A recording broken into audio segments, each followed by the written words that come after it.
75వ గణతంత్ర దినోత్సవాన్ని పురస్కరించుకొని షేర్లింగంపల్లి ఎమ్మెల్యే అరకపూడి గాంధీ స్థానిక 124 డివిజన్ కార్పొరేటర్ దొడ్ల వెంకటేష్ గౌడ్తో కలిసి హుడా పార్క్ వద్ద త్రివర్ణ పతాకాన్ని ఎగురవేశారు. తదుపరి కార్పొరేటర్ దొడ్ల వెంకటేష్ గౌడ్ డివిజన్ పరిధిలోని కార్పొరేటర్ కార్యాలయం, ఎల్లమ్మ బండ చౌరస్తా, Allwyn colony phase 1, Chakradhari Nagar, GSR Nagar, Mahankali Nagar, Venkatapapayya Nagar, care and cure hospital వద్ద, సాయినగర్ వెస్ట్, తారక రామనగర్, కొండ లక్ష్మణ్ బాపూజీ విగ్రహం వద్ద, Ujjaini Mahankali Nagar, Ashanagar, Shamshiguda ward office, Chhatrapati Shivaji Nagar, Chandramma colony, PGR Nagar colony, Ravidas Mandir, Allwyn colony phase 2 కాలనీలో త్రివర్ణ పతాకాన్ని ఆవిష్కరించారు.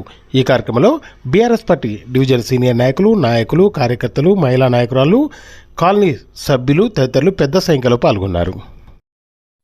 जनगण मन अधिनायक जय हे भारत भाग्य विधाता। पंजाब सिंध गुजरात मराठा द्राविड उत्कल बंगा, विंध्य हिमाचल यमुना गंगा उच्चल जलधि तरंगा। तव शुभ नामे जागे, तव शुभ आशीष मांगे, गाहे तव जय गाथा।